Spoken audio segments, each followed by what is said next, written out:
ชิญชวนทุกท่านเข้าวัดเข้าวาฟังธรรมะจากหลวงตาเสริมชีวาให้สุขสดใสยึดมั่นหลักธรรมคำสอนไว้ให้ขึ้นใจความดีรีบทำกันไว้หญิงชายอย่าได้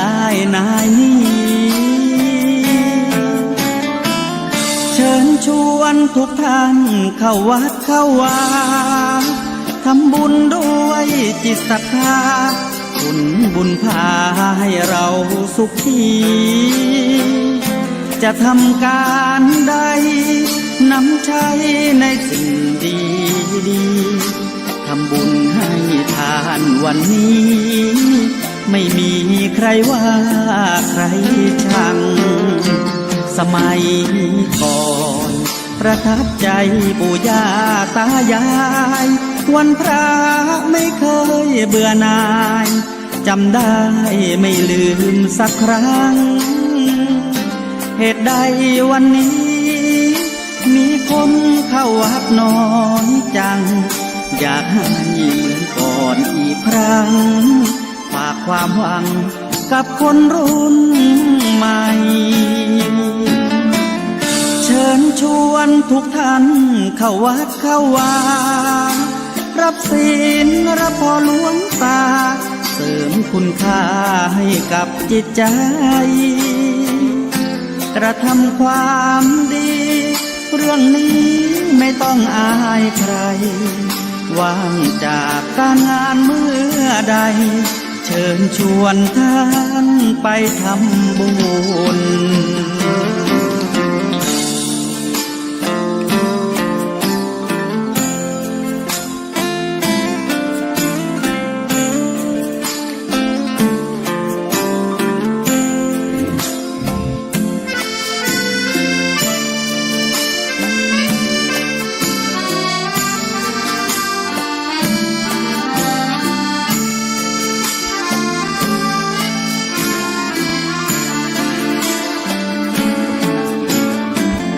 เชิญชวนทุกท่านเข้าวัดเข้าวารับศีลรับพรหลวงตาเสริมคุณค่าให้กับจิตใจกระทำความดีเรื่องนี้ไม่ต้องอายใครว่างจากการงานเมื่อใดเชิญชวนท่านไปทำบุญกระทำความดีเรื่องนี้ไม่ต้องอายใครฝากเพลงเชิญชวนหญิงชายอย่าอายเรื่องการทำบุญ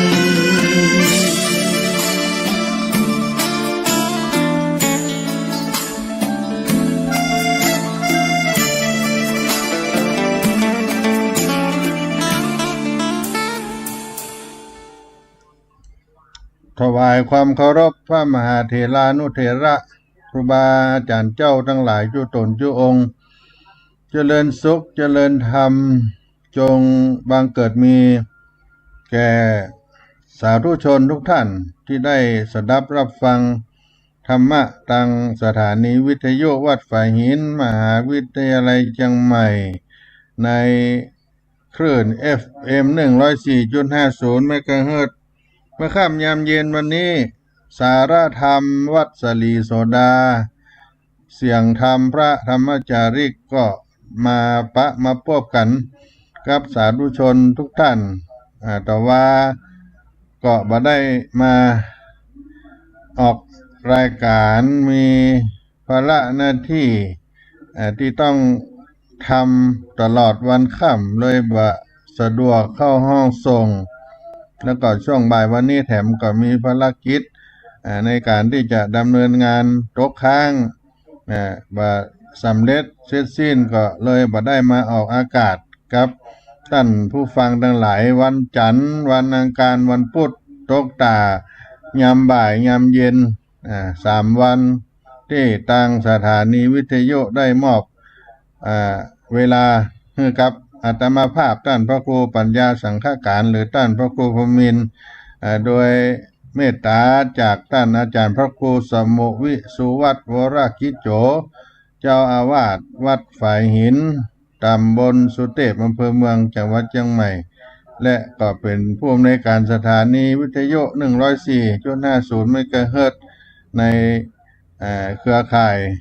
ของพระพุทธศาสนาในจังหวัดเชียงใหม่เฮาได้สาระธรรมให้พี่น้องทั้งหลายได้รับฟังตลอด24ชั่วโมงวันนี้ก็เป็นวัน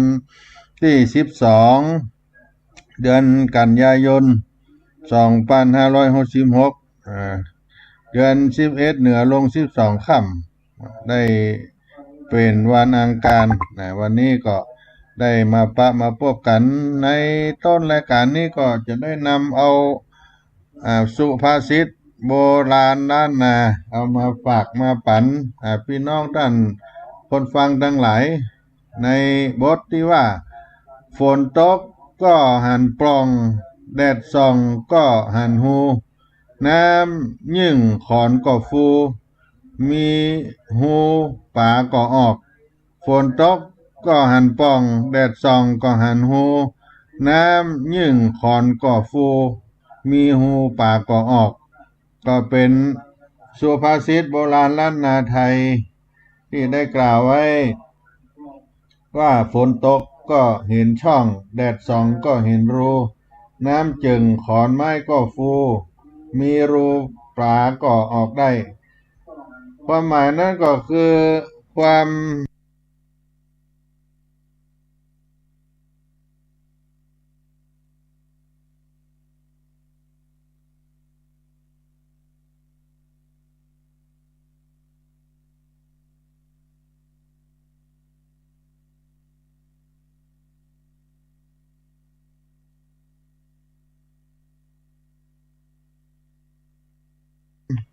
เมื่อ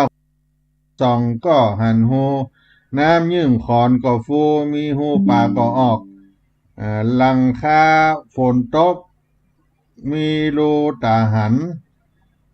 หลังคาฝนตกมีรูตาหันแดดส่องยามวันผ่านจ้องส่องแจ้งขอนไม้ในหนอง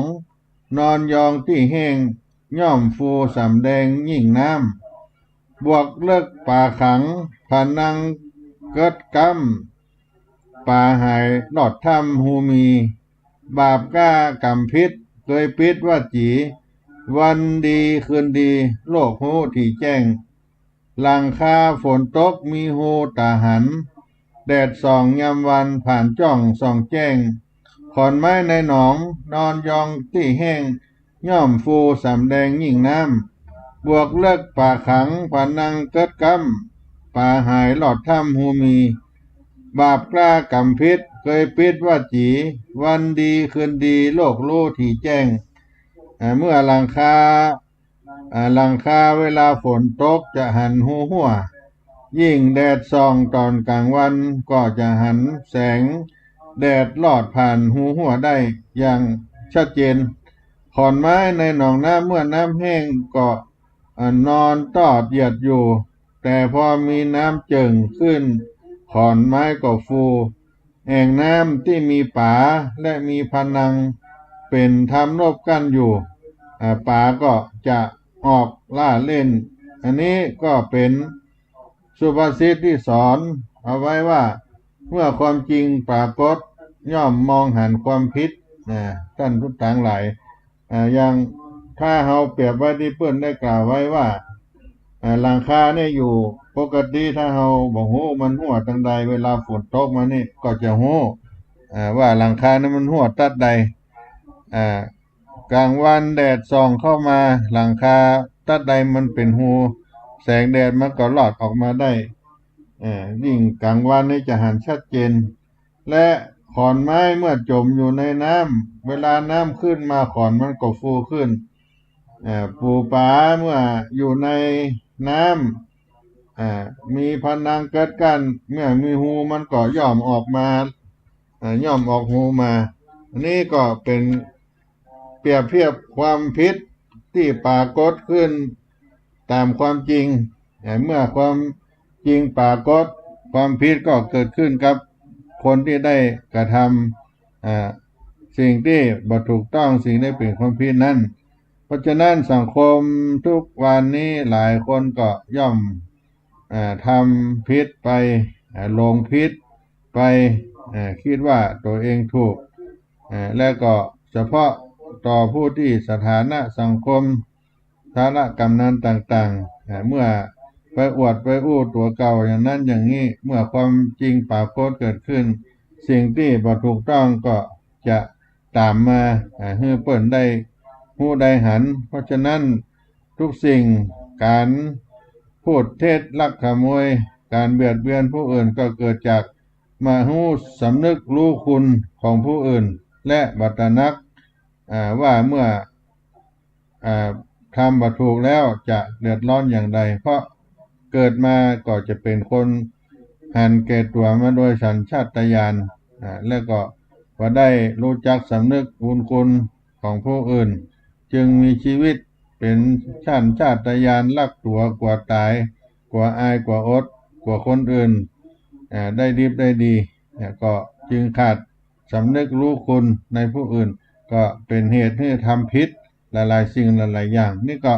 เป็นสุภาษิตที่เอามาปั่นมาฝากพี่น้องกันคนฟังทั้งหลายในต้นรายการสาระธรรมเสียงธรรมวัดสลีโสดาพระอารามหลวงวันนี้ก็ได้มาเล่าสู่กันฟังในช่วงต้นรายการนี้ก็รับสาระคีตธรรมสักกรรมก่อนเนาะ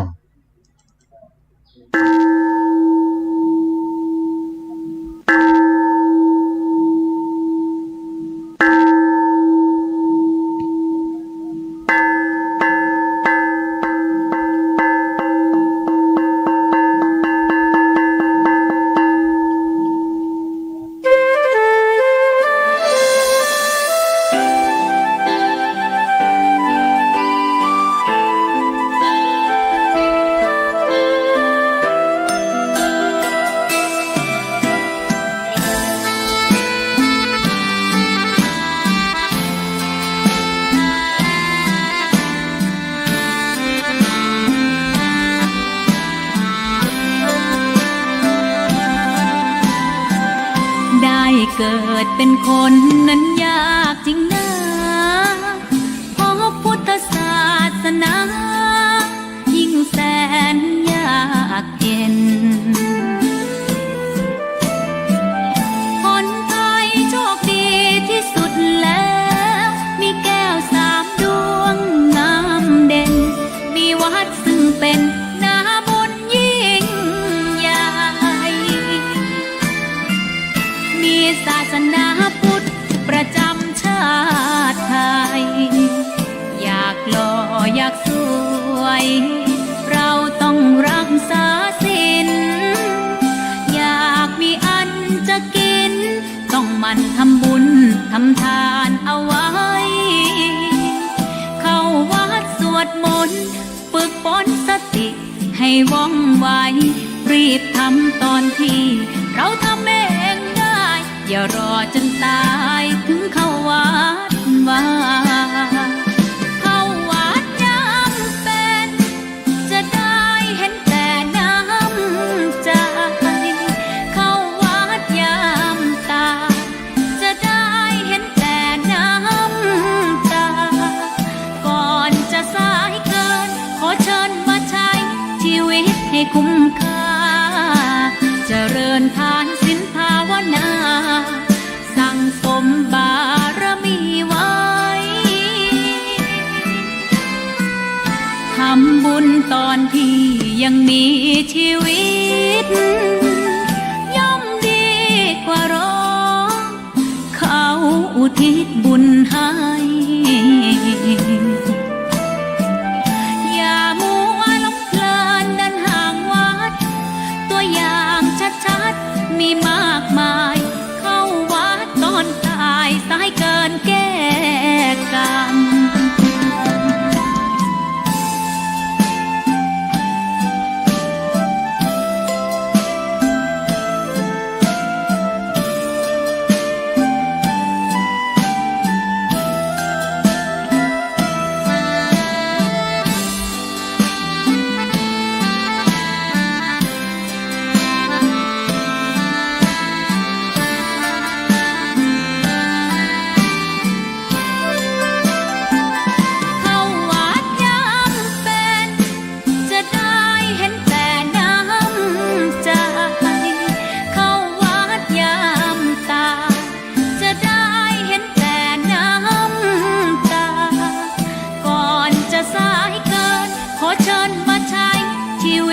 คุ้มค่า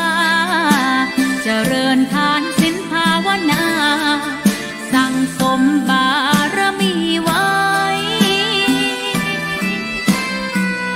ทำบุญตอนที่ยังมีชีวิตย่อมดี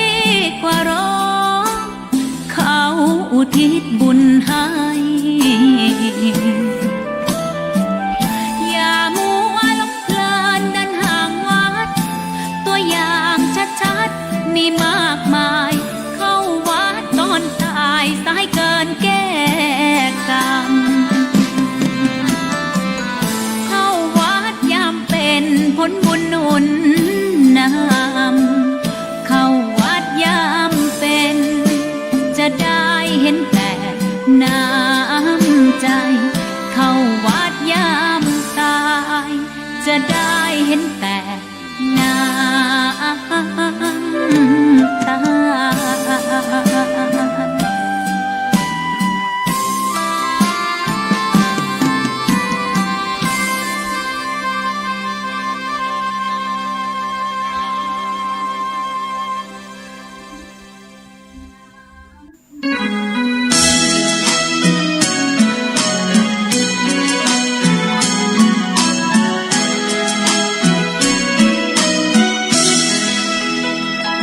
วีดวิววางเวงเพลงแห่งพนาวัดดอยศพฟางเสียดฟ้าอยากหาผู้ใดกลายคลำพระเนนผู้น้อยตามรอยแห่งพุทธประธรรมหลวงพ่อเจ้าคุณหนุนนำให้ความรู้สิวิไลดังแสงเรื่องรองลอยท่องนภาพระธาตุศพฟางลอยฟ้าส่องแสงเมตตาพาคลายพระบายดีกาถาวรอวยพรตอนใจศรัทธาพึ่งพารักใครเติมไฟให้พระเทียมทันพระอยู่ดอยดุจแสงหิ่งห้อยกลางป่าขจัดความมืดนาสร้างเสริมปัญญาคงมันศรัทธาหน้าที่พร้อมพลีสุขสารพันพระศาสดายึดมั่นความใฝ่ฝันนั้นคือผู้ให้จากแสงเลื่อนลางระหว่างยอดดอยเริ่มส่องประกายใหญ่น้อยความรู้ประธรรมยิ่งใหญ่แต่พระผู้น้อยยังคอยญาติโยมทั่วไทยเยือนฝางแม่อายครั้งใดแวะไหว้พระธาตุผู้ดอย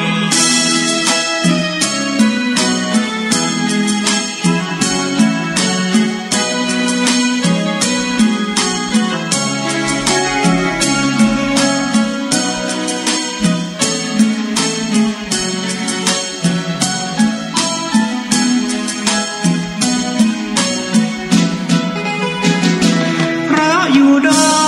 ยดุจแสงหิ่งห้อยกลางป่าขจัดความมืดนาสร้างเสริมปัญญาคงมันศรัทธาหน้าที่พร้อมพลีสุขสารพันพระศาสดายึดมั่นความใฝ่ฝันนั้นคือผู้ให้จากแส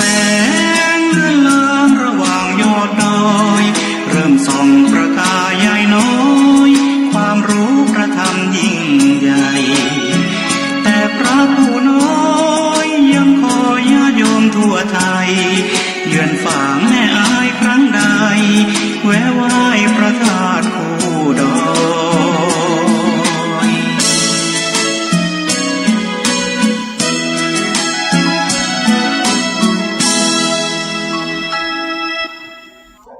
ก็มา ถึงช่วงที่สองของสารธรรมยามเย็นวัดสลีโสดาพระอารามหลวงจังหวัดเชียงใหม่โดยอัตมาภาพท่านพระครูปัญญาสังฆการ ม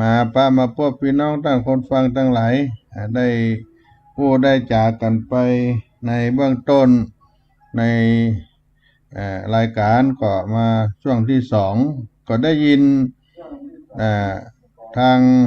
สปอร์ตข่าวสารบอกบุญให้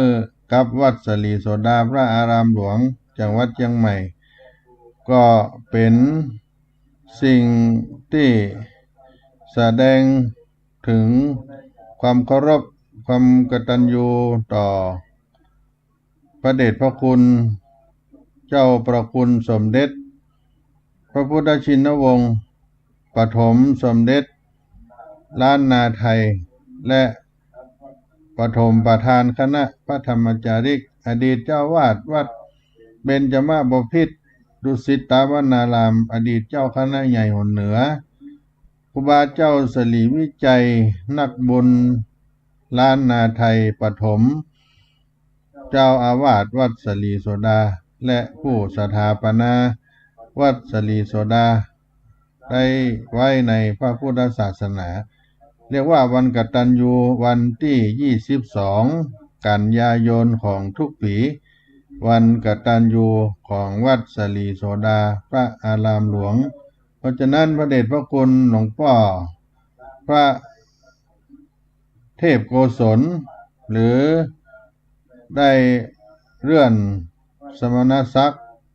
เป็นพระราชาคณะจันธรรมเป็นพระธรรมวชิราโกศลเจ้าอาวาสวัดสลีโสดาพระอารามหลวงจังหวัดเชียงใหม่ผู้อำนวยการสำนักงานพระธรรมจาริกส่วนภูมิภาคได้เชิญชวนพุทธศาสนิกชนทั้งหลายได้ร่วมบำเพ็ญบุญอันเป็น มหาทานในครั้งนี้คือกับเจ้าพระคุณสมเด็จพระพุทธชินวงศ์ครูบาเจ้าสลีวิจัย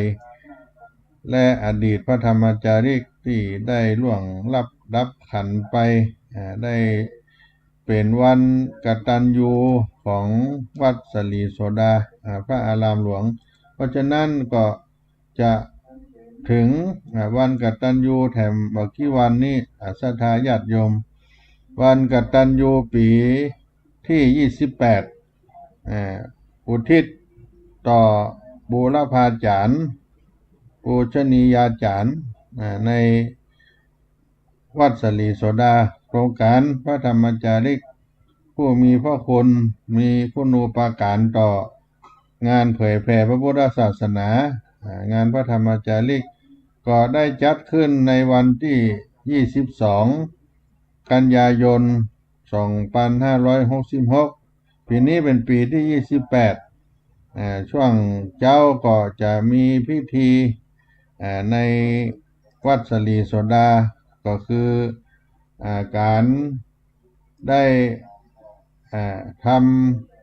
ำการต้อนรับสมณศักดิ์ใหม่ก็คือพระบาทสมเด็จพระเจ้าอยู่หัวทรงพระกรุณาโปรดเกล้าสำนักงานพระพุทธศาสนาแห่งชาติเชิญสัญญบัตรพัดยศผ้าไตรถวายแด่พระธรรมวชิราโกศลสังวานธรรมวันโนปท6เจ้าวาดวัดสลีโสดาพระอารามหลวงที่ปรึกษาเจ้าคณะภาค7ณพระอุโบสถวัดสลีโสดาพระอารามหลวงวันศุกร์ที่22กันยายนพุทธศักราช2566เวลา9:30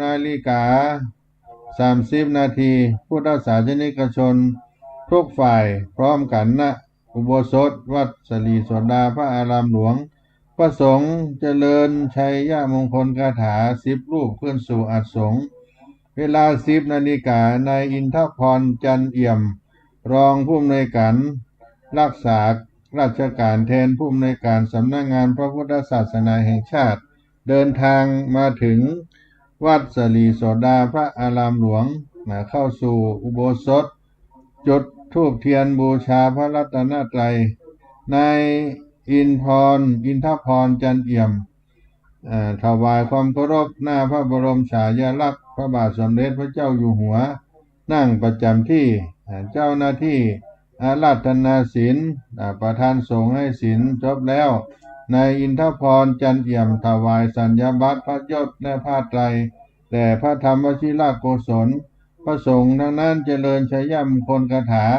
ประเคนเครื่องไทยธรรมแด่พระสงฆ์เจริญชัยมงคลคาถาพระสงฆ์อนุโมทนากราบพระรัตนตรัยนายอินทพรจันเอี่ยมถวายความเคารพหน้าพระบรมฉายาลักษณ์กราบลาพระสงฆ์รับของที่ระลึกออกจากพระอุโบสถเดินทางกลับเป็นเสร็จพิธีการแต่งกายก็ปกติขาวในวันที่22ช่วงเจ้าวันที่22ช่วงบ่ายเป็นกตัญญูบำเพ็ญบุญวันกตัญญูปีที่28บำเพ็ญกุศลทักษิณานุปทานแด่ครูบาเจ้าสลีวิจัยผู้สถาปนาวัดสลีโสดาสมเด็จพระพุทธชินวงศ์สุวรรณโชตมหาเถระปฐมประธานคณะพระธรรมจาริกและพระเถรานุเถระผู้มีพระคุณในโครงการพระธรรมจาริกทางวัดสลีโสดาพระอารามหลวงในวันศุกร์ที่22กันยายนตรงกับคืน8ค่ำเดือน12เหนือตั้งแต่เวลา7 นาฬิกาทำบุญตักบาตรวันธรรมสวนะวัดวันศีลณศาลาเบญจสัตยายุศรีวิจัยนุสรณ์และเวลา8 นาฬิกาทำวัดเจ้าสวดมนต์เจริญจิตภาวนาหน้าพระอุโบสถเวลา10 นาฬิกาเจิญสัญญาบัตรพระยศผ้าไตรถวายแด่พระธรรมวชิรโกศลโดยสำนักงานพระพุทธศาสนาแห่งชาติเวลา11 นาฬิกาถวายพระทหารเพลพระธรรมจาริกพระภิกษุสามเณรจำนวน500รูป12 นาฬิกาพุทธศาสนิกชนผู้ร่วมงานรับประทานอาหารกลางวันเวลา14 นาฬิกาพิธีทักษิณานุปทานพระธรรมวชิรโกศลเจ้าอาวาสวัดสลีโสดาพระอารามหลวงจุดเทียนธูปบูชาพระรัตนตรัยกล่าวคำไหว้พระรับศีลพระสงฆ์ทรงสมณศักดิ์จำนวน20 รูปสวดพระพุทธมนต์ธรรมนิยามสูตรทอดผ้าบางสุกุลสดับประกรณ์ถวายทายธรรมพระสงฆ์อนุโมทนามอบทุนการศึกษาแก่พระภิกษุสามเณรนอกจากนั้นแล้วก็จะมีการทอดถวายพระป่าสามัคคีถวายทายธรรมย่ามแก่พระธรรมจาริกพระภิกษุสามเณร500 รูปพระธรรมวชิรโกศลผู้ในการสำนักงานพระธรรมจาริกส่วนภูมิภาคที่ปรึกษาเจ้าคณะภาค7เจ้าอาวาสวัดสลีโสดากล่าวสัมโมทนียกถาพระสงฆ์ทั้งนั้นอนุโมทนากล่าวแผ่เมตตาวันทาลาภะก็บันทึกภาพไว้เป็นที่ระลึกก็เป็นเสร็จพิธีช่วงภาคค่ำเวลา18 นาฬิกาก็เป็นพิธีการ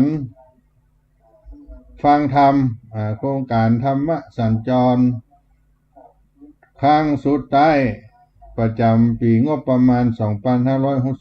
2566ในคณะสงฆ์ตำบลสุเทพทุกวัดทุกหมู่บ้านคณะศรัทธาสาธุชนในตำบลสุเทพโดยมีเทศบาลตำบลสุเทพได้สนับสนุนงบประมาณให้กับวัดสลีโสดาพระอารามหลวงมาจัดเป็นครั้งที่4ในรอบปีงบประมาณครั้งสุดท้ายและเป็นการได้ฟังธรรมะสัญจรประจำตำบลเพราะฉะนั้นก็จะเริ่มตั้งแต่เวลา17 นาฬิกาศรัทธาสาธุชนก็เข้ามาร่วมกันในวัดสลีโสดาทุกวัดทุกหมู่บ้านในตำบลสุเทพและเทศบาลตำบลสุเทพผู้นำผู้บริหารต่างๆก็มาร่วมกันมีการสวดมนต์สารพันยะมีการฟังเทศน์และก็สนับสนุนงบประมาณให้กับคณะสงฆ์ตำบลสุเทพคณะสงฆ์หน่วยอบรมประชาชนประจำตำบลสุเทพและก็วัดสลีโสดาเป็น3ส่วนเพราะฉะนั้นก็มี3งานไปกันวันที่22 กันยายน และก็ถือเอาเป็นวันเชิดชูบารมีธรรมของครูบาเจ้าสลีวิจัยญาจนะครูบาเจ้าสินธรรมครูบาตนบนของล้านนาไทยในปีนี้ที่โครงการธรรมสัญจรเพราะฉะนั้นตลอดวันวัดสลีโสดาจะได้พักกับพวกประมาณ4 ทุ่มพวกมีการตั้งแต่7 โมงเจ้าเป็นต้นไปจัดการใหญ่การหลวงเพราะฉะนั้นศรัทธาสาธุชนท่านทั้งหลายมีโอกาสก็มาร่วมบุญกันได้และวันที่22นั้นก็จะมีคณะพระธรรมจาริกพี่น้องเจ้าเขาจากอำเภออมก๋อยอำเภอฮอดเพื่อนจะได้นำเอาภัตตาหารอาหารบนดอยมาเลี้ยงพระภิกษุสามเณรในวันกตัญญูวันที่22ก็ขอน้อมเชิญต้อนรับพี่น้องคณะพระธรรมจาริกพี่น้องเจ้าเขาโดยเฉพาะพี่น้องปะกยออำเภออมก๋อยอำเภอฮอดจังหวัดเชียงใหม่ที่จะเดินทางกันมาก็จะมานอนที่วัดสลีโสดาพระอารามหลวงที่นี่ก็ถือว่าวันนั้นก็คงจะมีหลายญาติโยมนับปันขึ้นสถานถ้าอู้ถึงทั้งสงฆ์ทั้งฆราวาสญาติโยมถ้าจะมาเพราะฉะนั้นก็บอกบุญใหญ่ที่จะได้ร่วมกินร่วมทานด้วยกันก็คือวันกตัญญูอุทิศถวายแก่บูรพาจารย์ครูบาเจ้าศีลธรรมสลีวิจัยสมเด็จพระพุทธชินวงศ์ก็จะถวายย่ามพระ500 ใบใบละ500 บาททายธรรม35 ชุดชุดละ 2,500 บาทผ้าไตร50 ชุดชุดละ 1,000 บาทภัตตาหารโรงทานประมาณ 1,000 ลูกคนขึ้นไปหรือร่วมทำบุญตามกำลังศรัทธา10 บาท20 บาท50 บาท100 บาทร่วมออกโรงทานเครื่องดื่มได้ตลอดทั้งวันในวันที่21-22เลยก็ได้ศรัทธาญาติโยมก็ติดต่อทางวัดสลีโสดาสำนักงานเจ้าวาดวัดสลีโสดาก็ได้ติดต่อท่านพระครูปัญญาสังฆการก็ได้จะเป็นสะพานบุญให้กับพี่น้องท่านสาธุชนทั้งหลายในเบอร์โทรศัพท์061-178-5839 061-178-5839ก็เป็นการได้บอกบุญถ้าหากว่าญาติโยมทั้งหลายจะได้ร่วมเป็นเจ้าภาพจะติดต่อโทรถามสอบถามก็โทรที่อาตมาภาพตามเบอร์โทรที่บอกไป061-178-5839ก็สอบถามได้ท่านพระครูปัญญาสังฆการเนาะก็อนุโมทนาครับท่านสาธุชนทุกท่านที่จะได้ร่วมกินร่วมทานด้วยกันในครั้งนี้เป็นหน้าบุญอันยิ่งใหญ่ของเอาท่านทั้งหลายก็จะมีตลอดวันงานวันที่22เนี่ยตั้งแต่เจ้าไปถึงเลิกวัน3 ทุ่ม4 ทุ่มเพื่อจะได้เสร็จงานทั้งหลายเพราะฉะนั้นพระเถรานุเถระจากกรุงเทพจากเชียงใหม่ต่างจังหวัดที่มีความคุ้นเคยก็จะเดินทางมาถ้าบ่ได้อาราธนาโดยส่วนตัวโดยตรงอาจจะตกหล่นไปก็ถือว่าร่วมเป็นบุญใหญ่ครับหลวงพ่อเจ้าพระคุณสมเด็จพระพุทธชินวงศ์ครูบาเจ้าสลีวิจัยเป็นลูกศิษย์สยานุศิษย์ด้วยกันก็บอกบุญครับพี่น้องท่านคนฟังทั้งหลายไว้ในกระบอกเสียงของรายการเสียงธรรมวัดสลีโสดาพระอารามหลวงแห่งนี้ด้วยฝากบุญฝากกินทานร่วมด้วยช่วยกันเพื่อได้เป็นนาบุญอันที่เราจะได้มีโอกาสร่วมกินร่วมทานด้วยกันครับท่านเจ้าประคุณสมเด็จพระพุทธชินวงศ์ครูบาเจ้าสลีวิจัยพี่น้องท่านทั้งหลายก็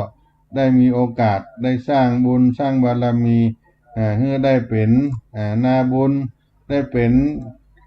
กุศลให้กับหมู่เฮาเราท่านทั้งหลายที่ได้มีโอกาสได้เข้ามาถึง วัดสลีโสดาก็ดีได้มีโอกาสได้ร่วมกินร่วมทานครับครูบาเจ้าสลีวิจัยก็ดีก็ขอสิ่งทั้งหลายทั้งปวงนี้เป็นบุญเป็นกุศลให้กับหมู่เฮาท่านทั้งหลายที่ได้มีโอกาสได้สร้างบุญสร้างบารมีร่วมด้วยช่วยกันครับคณะสงฆ์คณะพระธรรมจาริกมีความเคารพนับถือมีความเคารพในตัวครูบาเจ้าสลีวิจัยในเจ้าประคุณสมเด็จพระพุทธชินวงศ์ก็พากันมาได้เนอะทุกท่านทุกคนมาในโอกาสที่เป็นวันกตัญญูของวัดสลีโสดาพระอารามหลวงในโอกาสมงคลในปีนี้โดยนอก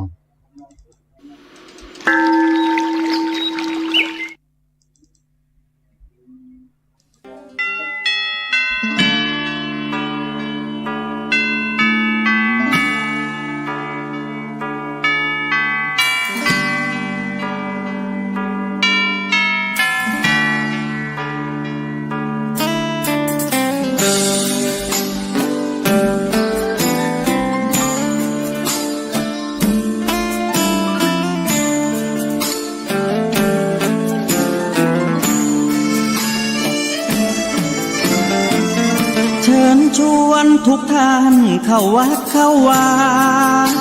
ฟังธรรมะจากหลวงตาเสริมชีวาให้สุขสดใสยึดมั่นหลักธรรมคำสอนไว้ให้ขึ้นใจความดีรีบทำกันไว้หญิงชายอย่าได้นายนี้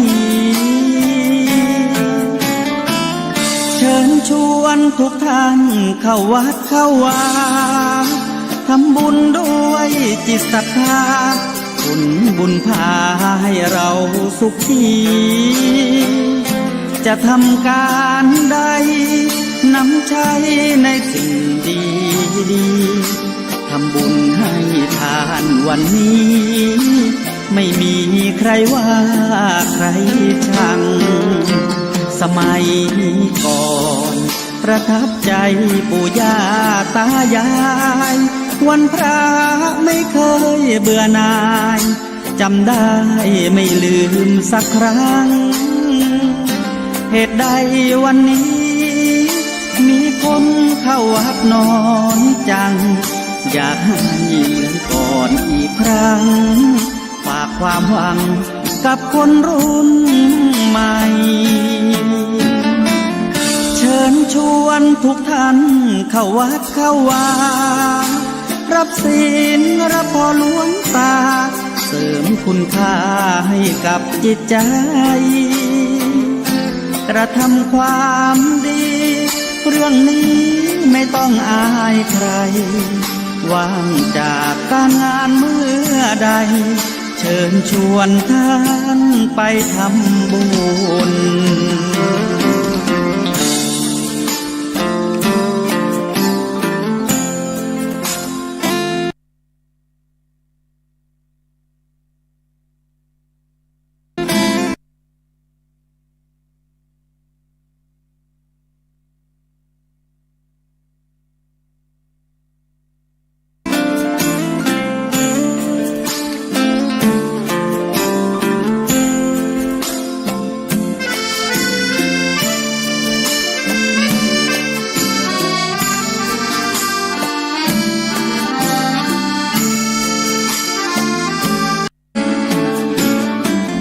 เชิญชวนทุกท่านเข้าวัดเข้าวา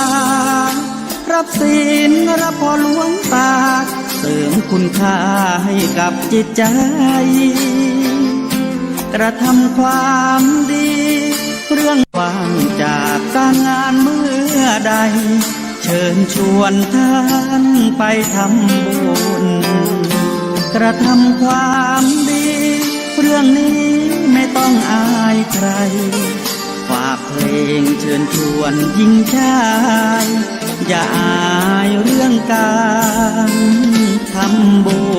ญ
ชินา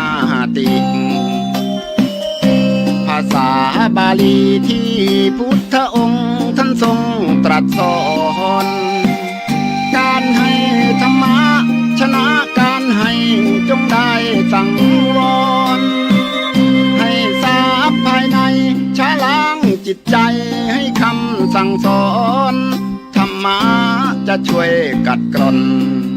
นิวรณ์จะได้เบาบางสัพพะทานังธรรมะทานังชินาติได้ฟังคำนี้ท่านทรงบ่งชี้หนึ่งไม่มีสองให้ทำเป็นทานสารต่อปัญญานำพาแสงส่องแสงธรรมชี้นำถูกต้องรับรองท่านต้องสุขใจ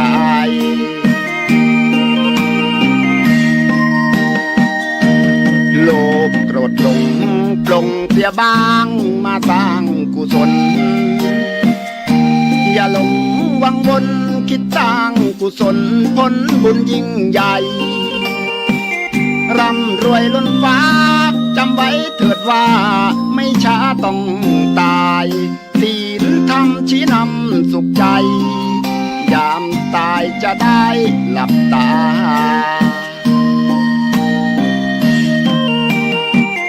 สัพพะทานังธรรมะทานังชินาติได้ฟังเพลงนี้เชิญเถิดน้องพี่อย่าได้รอช้าให้ทำเป็นทานสารต่อกุศลผลเวทนา ชาตินี้หรือว่าชาติหน้าเกิดมาดวงตาเห็นธรรม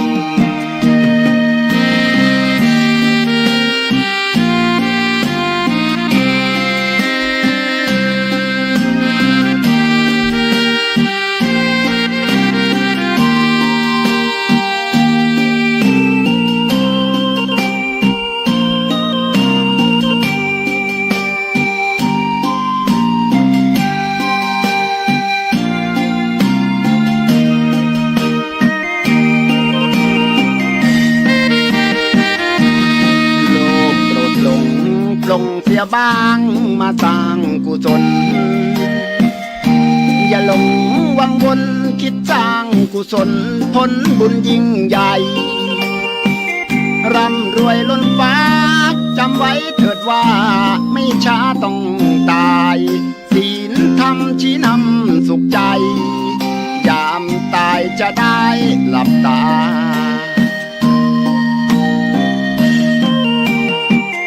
สัพพะทานังธรรมะ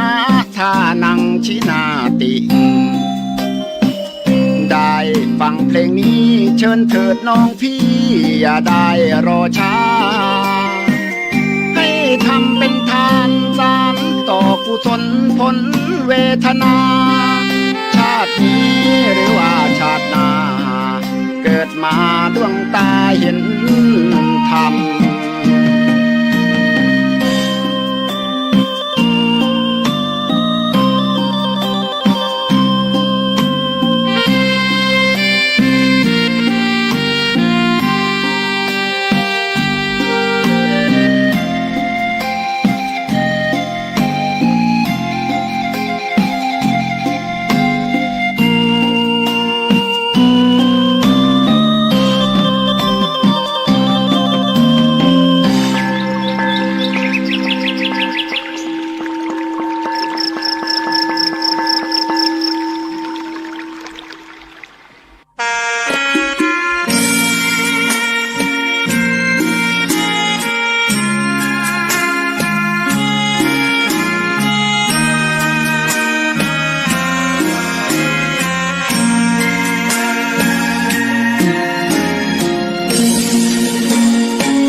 ใน ในชั่วโมงนี้ก็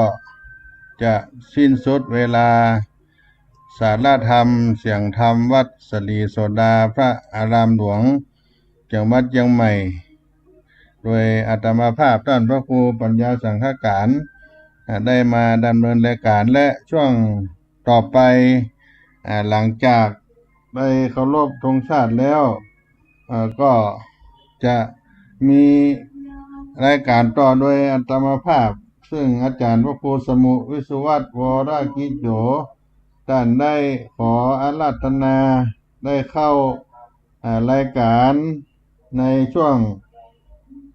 หลังเคารพธงชาติไปแถม1 ชั่วโมงรายการพระไตรปิฎกลอยฟ้า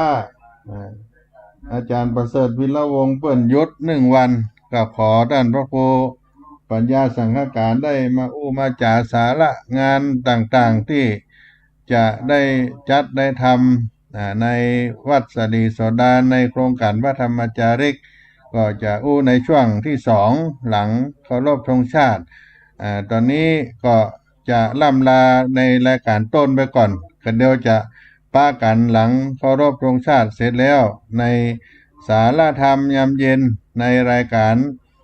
วัดสลีโสดาภาคพิเศษของช่วงเวลาพระไตรปิฎกลอยฟ้า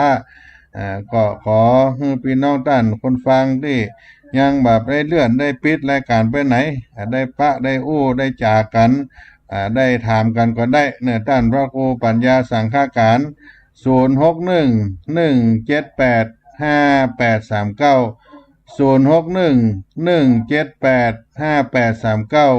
0611785839 ถ้าจะจะถาม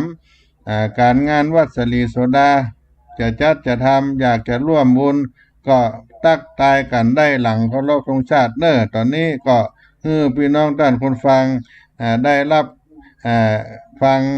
ในรายการนี้จบไว้เพียงเท่านี้ก่อนให้ป้ากันในช่วงที่2ขอความสุขความเจริญกับท่านทั้งหลายในต้นรายการนี้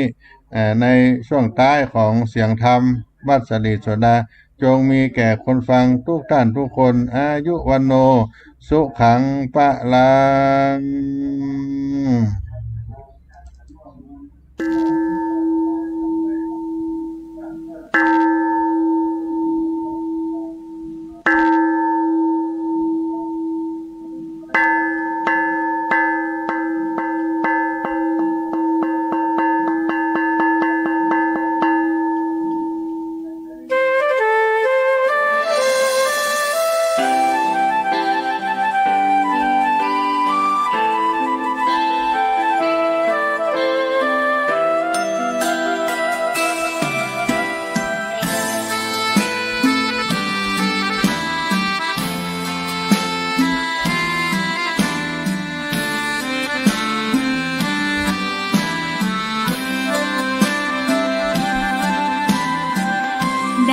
เกิดเป็นคนนั้นยากจริงนะเพราะพุทธศาสนายิ่งแสนยากเย็นคนไทยโชคดีที่สุดแล้วมีแก้ว3 ดวงงามเด่นมีวัดซึ่งเป็นนาบุญยิ่งใหญ่มีศาสนาพุทธประจำชาติไทยอยากหล่ออยากสวยเราต้องรักษาศีลอยากมีอันจะกินต้องหมั่นทำบุญทำทานเอาไว้เข้าวัดสวดมนต์ฝึกฝนสติให้ว่องไวรีบทำตอนที่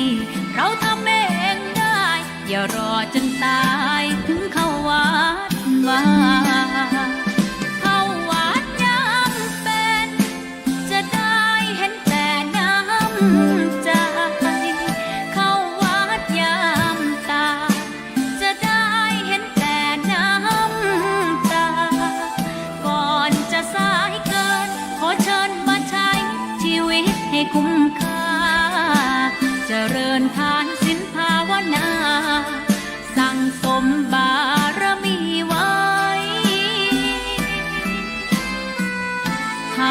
ญตอนที่ยังมีชีวิตย่อมดีกว่ารอเขาอุทิศบุญให้อย่ามัวหลงเพลินเดินห่างวัดตัวอย่างชัดๆมีมากมายเข้าวัดตอนตายสายเกินแก้กรรม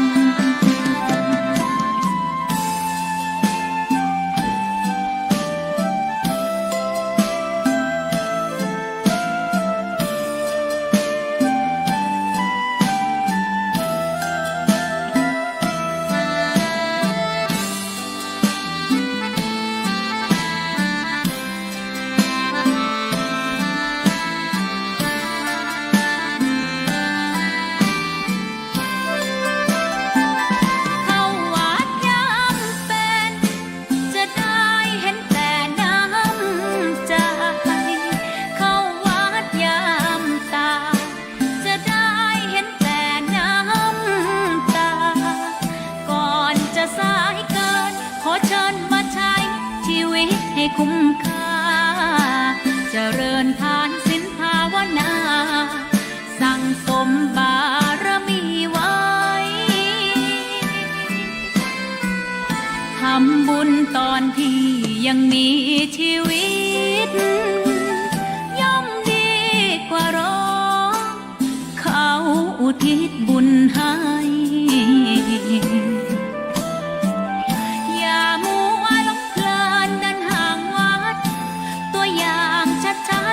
มีมากมายเข้าวัดตอนตายสายเกินแก้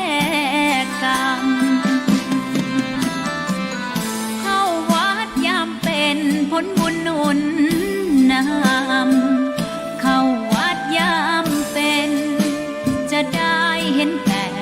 น้ำใจเข้าวัดยามตาย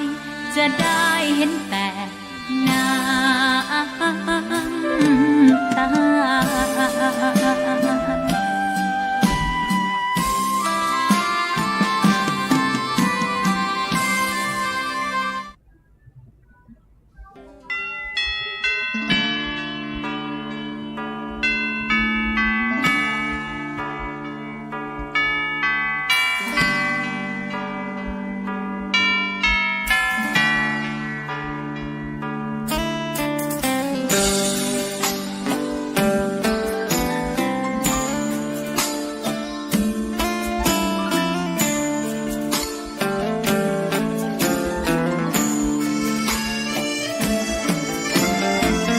เชิญชวนทุกท่านเข้าวัดเข้าวา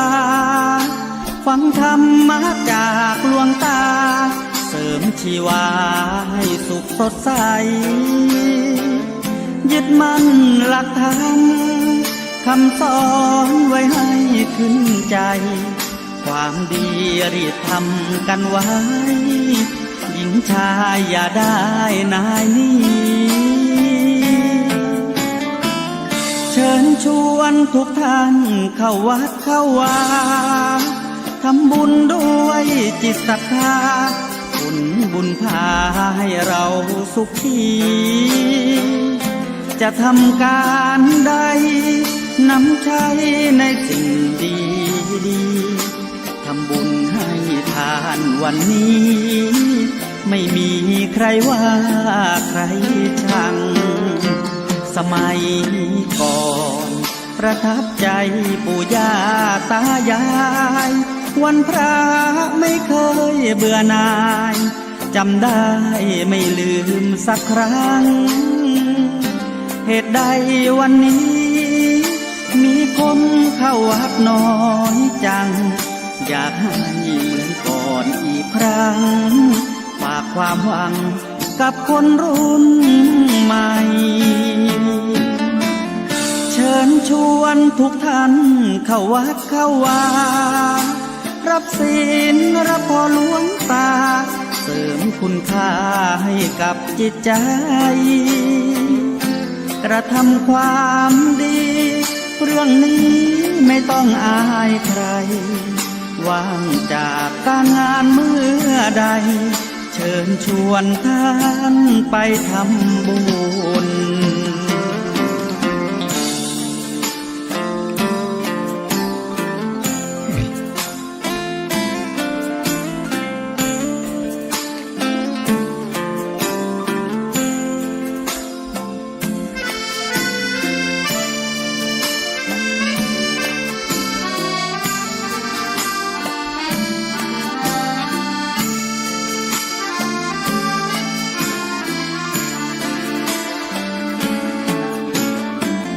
เชิญชวนทุกท่าน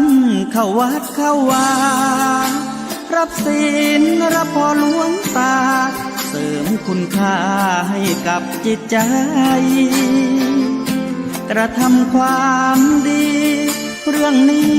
ไม่ต้องอายใคร ว่างจากการงานเมื่อใด เชิญชวนท่านไปทำบุญกระทำความดี เรื่องนี้ไม่ต้องอายใคร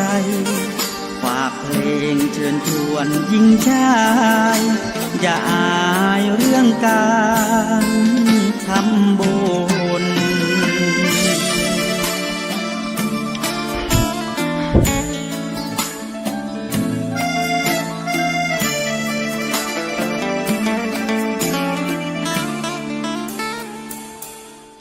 ก็ขอเจริญสุขเจริญธรรมกับพี่น้องท่านคนฟังตั้งหลายแถมครั้งหนึ่ง ในสาระธรรมหลังเคารพธงชาติ ในช่วงเวลาของพระไตรปิฎกลอยฟ้าอาตมาภาพ ได้รับนิมนต์จากท่านอาจารย์พระครูสมุวิสุวัฒน์วรกิจโจผู้อำนวยการสถานีวิทยุ 104.50 เมกะเฮิรตซ์วัดฝ่ายหิน เจ้าวาดวัดฝ่ายหินได้มาดำเนินรายการ เนื่องจากเจ้าของเวลารายการได้ขอพัก1 วันก็ได้มาพบกัน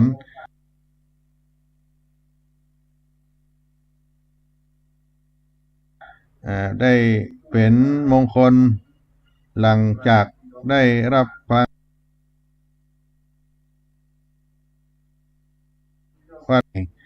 ลิงสัญญาณไปหลายที่หลายแห่งเพื่อได้ให้คนฟังทั้งหลายได้รับความรู้ได้รับธรรมะเป็นการเพิ่มพูนสติปัญญาและก็นำเอาไปใช้ในชีวิตประจำวันได้สาระธรรมช่วงนี้ก็ได้เปิดโอกาสให้พี่น้องท่านทั้งหลายได้มีบุญได้ร่วมกันในวันกตัญญูของวัดสลีโสดาพระอารามหลวงทุกปีได้ยึดถือเอาวันที่22 กันยายนวันที่22 กันยายนหรือวันที่22 กันยายนของทุกปีที่เป็นวัน มรณภาพของเจ้าพระคุณสมเด็จพระพุทธชินวงศ์นั้นเอามาเป็นการทำบุญทักษิณานุปทานอุทิศถวายให้แก่เจ้าพระคุณสมเด็จก็ถือสืบกันมาจนปัจจุบันนี้เป็นปีที่28ที่ได้ทำความกตัญญูต่อท่านและก็ครูบาเจ้าสลีวิจัยตัวซึ่งก็เป็นผู้สถาปนาสร้างวัดสลีโสดานี่ขึ้นลักใหญ่นี่ก็มีอยู่2 ตน 2 องค์นอกนั้นก็เป็นพระธรรมจารีกที่มรณภาพไปพระภิกษุสามเณรที่ได้มรณภาพไปในวัดสลีโสดาก็ได้รับส่วนบุญทักษิณาทานในครั้งนี้ก็ได้บอกบุญกุศลไปครับพี่น้องท่านคนฟังทั้งหลายโดยเฉพาะครูบาเจ้าสลีวิจัยกับวัดสลีโสดาพระอารามหลวงนี้ได้เกิดคู่เคียงกันในช่วงเวลาที่ครูบาเจ้าสลีวิจัยเปิ้นได้ออกจาริกธรรมพัฒนาเผยแผ่งานพระพุทธศาสนาทั่วไปภาคเหนือนี่โดยเฉพาะ8 จังหวัดได้ไปสร้างไปบูรณะไปฟื้นไปฟูพระพุทธศาสนาได้ รุ่งเรืองได้การกุ่งรุ่งเรืองและก็ได้เอาท่านนั้นเป็นผู้มีพระคุณของวัดสลีโสดาในเบื้องต้นวัดสลีโสดาก็ได้สร้างในท่ามกลางของครูบาเจ้าสลีวิจัยได้มาสร้างตางขึ้นดอยสุเทพสร้างตางขึ้นไปวัดพระบรมธาตุเจ้าดอยสุเทพไปไหว้สาพระบรมธาตุเจ้าดอยสุเทพดอยสุเทพก็เป็นสูงสุดของเมืองเชียงใหม่มีพระบรมธาตุเจ้าประดิษฐานอยู่ในปี 2477 ครูบาเจ้าได้มาปฐมจอบแรกสร้างทางขึ้นไปวัดพระธาตุเจ้าดอยสุเทพช่วงระยะ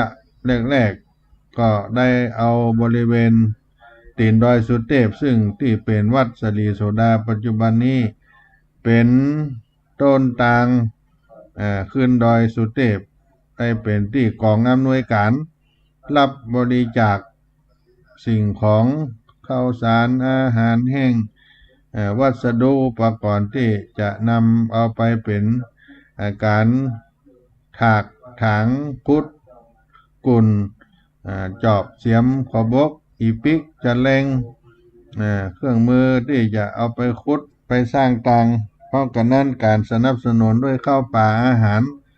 ก็ใช้บริเวณตีนดอยสุเทพเนี่ยเป็นกองอำนวยการรับเครื่องอุปโภคเครื่องบริโภคของพุทธศาสนิกชนทั้งหลายแล้วก็สร้างตางขึ้นไปเรื่อยๆส่วนต้นตางที่เป็นกองอำนวยการแห่งนี้ก็ได้สร้างวัดขึ้นเป็นวัดที่หนึ่งตามกระแสธรรมของพระอริยบุคคลที่จะสำเร็จขึ้นไปถึงอรหันตาที่ครูบาเจ้าได้เป็นปริศนาให้คนทั้งหลายว่าจะไปถึงนิพพานได้ก็ต้องมีโสดาสกิทาคาอนาคาอรหันตาขึ้นไปถึงนิพพานก็มีสี่บุคคลเป็นอริยะบุคคลทั้งสี่พวกนี้มีวัดที่สร้างก็เพิ่มมาแถมวัดโสดาสกิทาคาอนาคาต้นตางนี้ก็โสดาบันสมัยก่อนชื่อว่าวัดโสดาบันต่อไปคำว่าบันนั้นก็หายไปเหลือเพิ่มคำว่าสลีหรือว่าสีขึ้นมาเป็นวัดสลีโสดาก็สันนิษฐานว่าอาจจะเป็นสิริมงคลคำว่าสลีเป็นสิริและเอาชื่อนามของครูบาเจ้าสลีวิจัยเอามาใส่เป็นมังกระทั้งสองประการนี้แล้วก็ได้สร้างในช่วง5 เดือนกับ22 วันได้สร้างเพิ่มมาทั้ง3 วัดนี้แล้วก็เอาวัดพระธาตุเจ้าดอยสุเทพเป็นอรหันตาไปบูรณะไปสร้างของวัดพระธาตุเจ้าดอยสุเทพก็เป็น4 วัดรวมกันเว้นระยะห่างไปก็ประมาณ3 กิโลเมตรไปที่ไฟป่าก็เป็นวัดสกิทาคาไปที่ม่อนหอดูดาวหรือม่อนพญาหงส์ก็เป็นวัดอนาคาและขึ้นไปแถมน้อยหนึ่งก็คือดอยสุเทพเป็นอรหันตาเพื่อไปถึงฝั่งนิพพานอันนี้เป็นอริยมรรคตั้ง4อริยบุคคลทั้ง4นี่เป็นแนวของการประพฤติของพระพุทธศาสนาเฮาที่ยึดเอาทั้ง4 วัดนี่เป็นปริศนาธรรมทุกคนได้รำลึกถึงธรรมะของพระพุทธเจ้าโสดาบันเป็นต้นกระแสแห่งธรรมเข้าสู่พระนิพพานก็เกิดขึ้นในปี 2478 ก็ได้เฉลิมฉลอง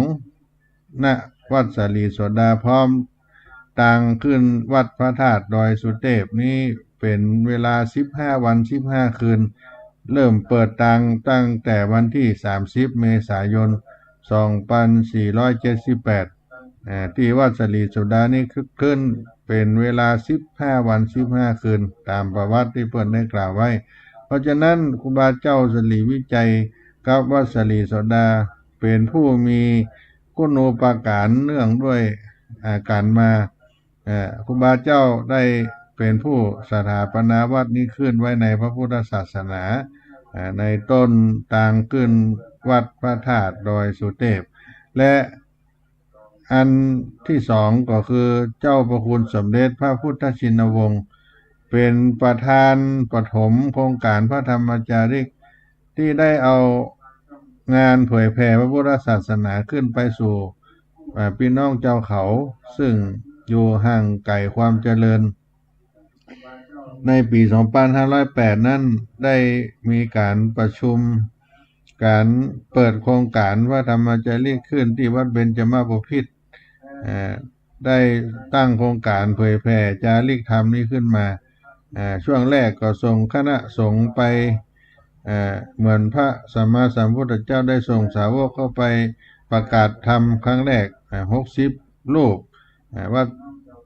การประกาศโครงการว่าธรรมจาริกก็เช่นเดียวกันได้ส่งไปแต่ละจุดละแห่งละ6 รูปจำนวน10 แห่งก็ไปสู่หมู่บ้านเจ้าเขาต่างๆก็ด้วยเมตตาธรรมหลวงพ่อเจ้าคุณสมเด็จพระพุทธชินวงศ์สุวรรณโชตมหาเถระก็ได้ไปประกาศพระพุทธศาสนา 2,508 ถึง 2,513 ที่ได้เอาพระสงฆ์องค์เจ้าเข้าไปแล้วก็มี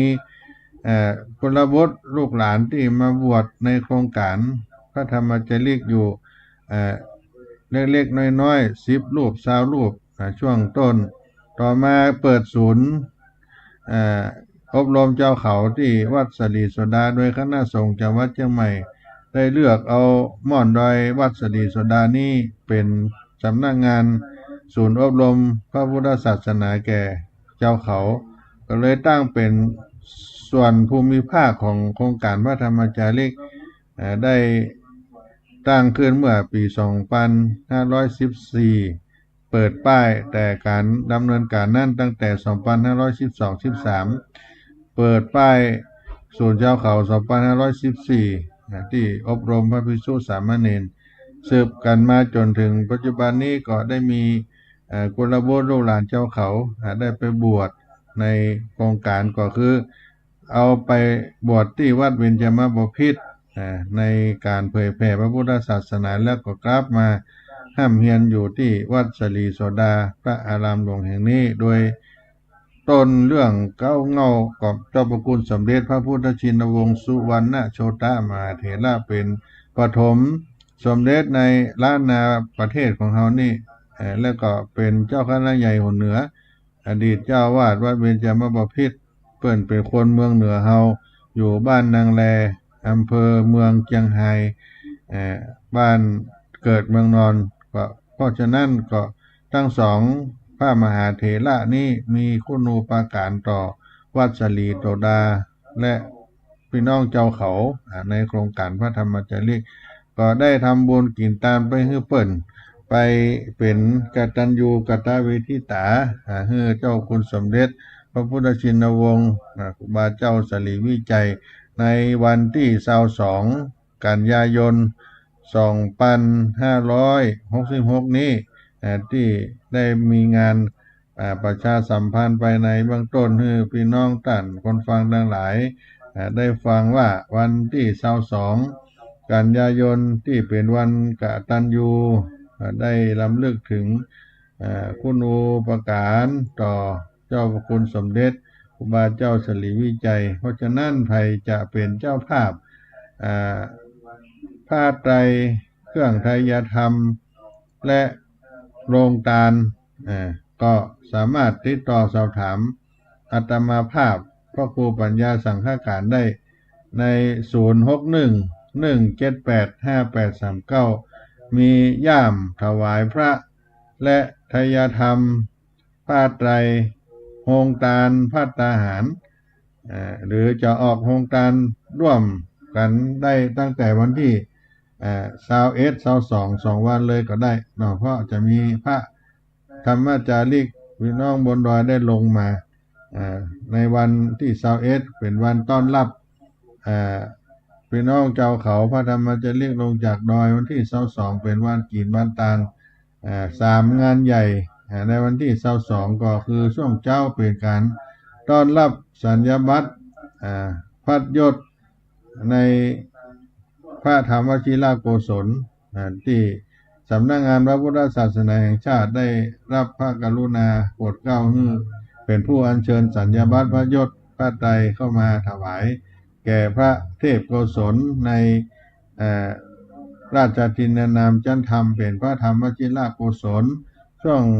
กลางวันก็มีการถวายภัตตาหารลงทานอาหารต่างๆภาคบ่ายจะเป็นการทำบุญวันกตัญญูวันที่22กันยายนที่ได้กล่าวไปตามไปให้ครูบาเจ้าสลีวิจัยครูบาเจ้าศีลธรรมและเจ้าพระคุณสมเด็จพระพุทธชินวงศ์ตลอดถึงพระธรรมจาริกพระภิกษุสามเณรที่อยู่ในโครงการในวัดสลีโสดาได้ล้มตายไปดับขันธะไปก็ได้ทักษิณาตารไปให้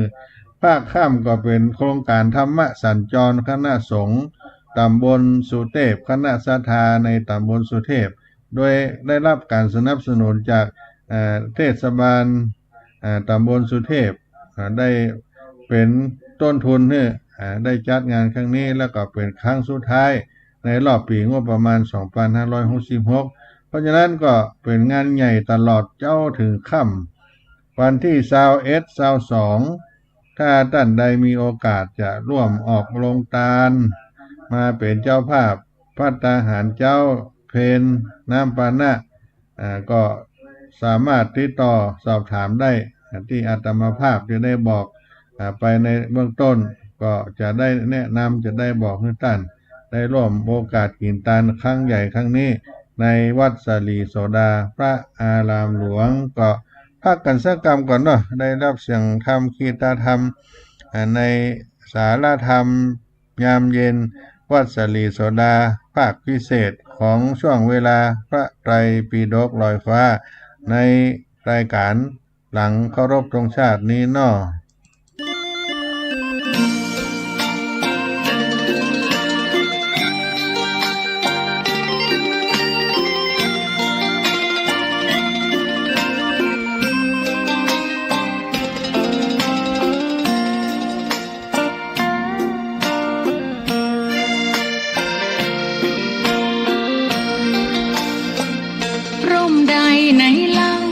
จะเย็นเท่าร่มโพธิ์ทองทั่วลาศรัทธายกย่องร่มของพุทธศาสนายิ่งกว่าร่มใดกันแดดไฟฝนลมหน้าหนา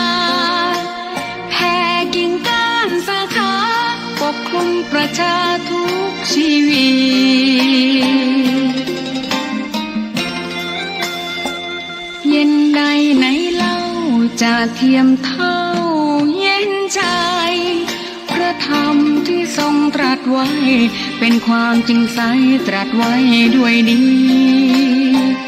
ผู้ทำเห็นเองไม่จำกัดการเวลานาทีผิดถูกแก้กันตรงนี้จะไม่มีเรื่องราวก่อกวนพุทธศาสนา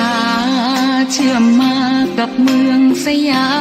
มวัดบ้านโรงเรียนเขตข้ามปฏิบัติตามแม่ยามเรร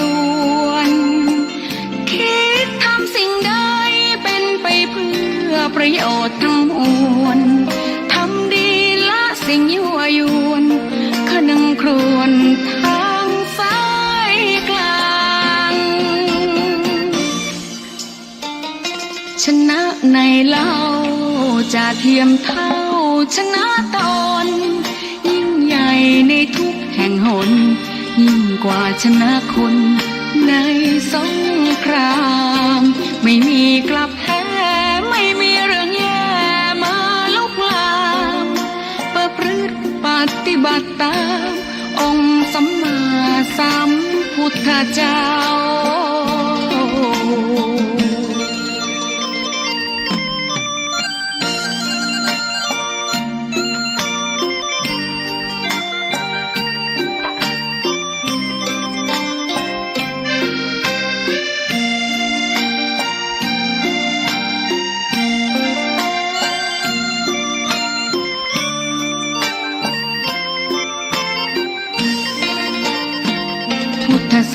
สนาเชื่อมมากับเมืองสยามวัดบ้านโรงเรียนเขตข้ามปฏิบัติตามแม่ยามเรรวนคิดทำสิ่งใดเป็นไปเพื่อประโยชน์ทั้งมวลทำดีละสิ่งยั่วยวนขนึงครวญทางสายกลางชนะในเล่าจะเทียมเท่าชนะตนยิ่งใหญ่ในทุกแห่งหนยิ่งกว่าชนะคนในสงครามไม่มีกลับแพ้ไม่มีเรื่องแย่มาลุกลามประพฤติปฏิบัติตามองค์สัมมาสัมพุทธเจ้า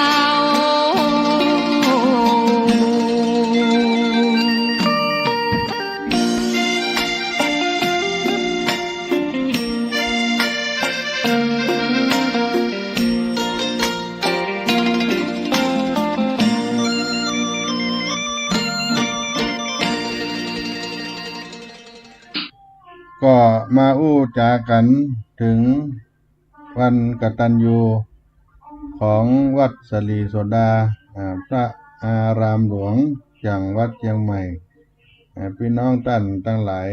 ก็ได้พูดไปถึงว่าครูบาเจ้าสลีวิจัยซึ่งทุกท่านก็คงจะรู้จักได้ทราบข่าวนามครูบาเจ้ามาการนักแนวท่านเป็นพระเถระเป็นตนบุญของแผ่นดินล้านนาเป็นตนบุญแห่งล้านนาไทยครูบาเจ้าสลีวิจัยพระเถระเจ้าจังหวัดลำพูนผู้มีบทบาทสำคัญในการสร้างการบูรณะพระพุทธศาสนาไปทั่วภาคเหนือของประเทศไทยได้รับขนานนามว่าตนบุญแห่งล้านนาไทยเป็นเจ้าตนบุญเจ้าศีลเจ้าธรรมท่านได้เกิดวันอังคารที่11มิถุนายน2421ปีขานเวลาพบค่ำนั้นจะมีเหตุการณ์อัศจรรย์เป็นฟ้าฝนตกทะถังลงมาฝนตกฟ้าห้องแผ่นดินไหวแผ่นดินเฟือนก็ของเปิ้นชื่อว่าปอกควายไม่อุตสาก็ได้ตั้งมังกรนามตามเหตุการณ์นั้นว่าอินตาเฟือนหรือว่าไอ้ฟ้าห้องตามเหตุการณ์อัศจรรย์นั้นเป็นนามชื่อของท่านในที่ได้เกิดมาในเบื้องต้นในวันที่11มิถุนายน2421แล้วก็ได้เกิดมาแล้วก็เป็นผู้ที่ว่านอนสอนง่ายได้อยู่กับพ่อกับแม่ช่วยเหลือการงานและก็ที่มีนิสัยพิเศษก็คือบ่เบียดเบียนชีวิตทรัพย์บ่ทำร้ายมีความเมตตากรุณาช่วยการช่วยงานเพราะอายุท่านได้18 ปีก็ได้ขออนุญาตเข้ามาเป็นเด็กวัดศึกษาการห้ามการเรียนเป็นสามเณรได้บรรพชาเป็นสามเณรได้ประพฤติปฏิบัติเพื่อได้ตอบแทนพระคุณของพ่อของแม่ที่วัดบ้านปางโดยมีครูบาคัตติยะที่เจ้าบ้านเปิ้นฮ้องครูบาแข้งแค่เพราะเปิ้นเป็นคนเดินขากระเพกกระเพกอยู่กับครูบาคัตติยะนั้นจนอายุเปิ้นล่วงเข้าได้ย่างเข้าได้21 ปีก็ได้เข้าสู่การอุปสมบทในอุโบสถบ้านห้องหลวงโดยมีครูบาสมณะเป็นพระอุปชาได้รับฉายาว่าสิริวิชัยโยและเป็นนามบัญญัติแต่นั้นมาว่าพระศรีวิจัยหรือพระสลีวิจัยคำว่าอินตาเฟือนฟ้าห้องก็เลยบ่ได้เรียก นามเอาตามฉายาบัตรว่าสิริวิชัยโยเป็นพระสิริวิจัยเป็นแต่นั้นเป็นต้นมาหลังจากนี้พระสิริวิจัยได้อุปสมบทเป็นพระภิกษุก็ได้อยู่กับครูบาคัตติยะได้ศึกษาเล่าเรียนจนได้ไปศึกษาศีลธรรมกรรมฐานที่วัดดอยแตครูบาอุปละวัดดอยแตอำเภอแม่ทาในปัจจุบันนี้เป็นอารัญญวาสวาสีในป่าในดอยในการประพฤติปฏิบัติก็ฉันภัตตาหารมื้อเดียวฉันสิ่งที่จะปนด้วยสิ่งมีชีวิต ก็หลีกเว้นกินพักกินพืชพันธุ์ธัญญาหารต่างๆแล้วก็ครูบาเจ้านั้นเปิ้นก็ได้ประพฤติปฏิบัติกันมาโดยตลอดแล้วก็ตั้งแต่อายุ42 ปีก็ออกพัฒนาตั้งแต่อายุของท่านได้26 ปีก็หยุดฉันสิ่งที่อย่าปนด้วยชีวิตสัตว์นานาต่างๆได้ออกประพฤติปฏิบัติธรรมไปที่ต่างๆทั่วภาคเหนือชื่อเสียงก็ได้ไปหลายที่หลายแห่งแล้วก็ยังมีเรื่องราวเป็นอธิกรณ์ต่อท่านอยู่หลายอย่างหลายประการก็ได้ผ่านพ้นไปด้วยดีในชีวิตของท่านเป็นตนบุญนักบุญสร้างวัดวาอารามต่างๆจนได้ถึงการมรณภาพวันที่21 กุมภาพันธ์ 2481เป็นวาระสุดท้ายที่ครูบาเจ้าได้ละสรีระสังขารจากพุทธศาสนาจากพี่น้องแผ่นดินล้านนาไปได้จัดศพที่วัดบ้านปางแล้วก็ย้ายมาที่วัดจามทีวีจังหวัดลำพูนอธิธาตุต่างๆนานาก็ได้แบ่งไปหลายที่หลายแห่งจังหวัดลำพูนจังหวัดเชียงใหม่จังหวัดลำปางจังหวัดพะเยาจังหวัดแพร่แม่ฮ่องสอนก็เป็นส่วนสาระ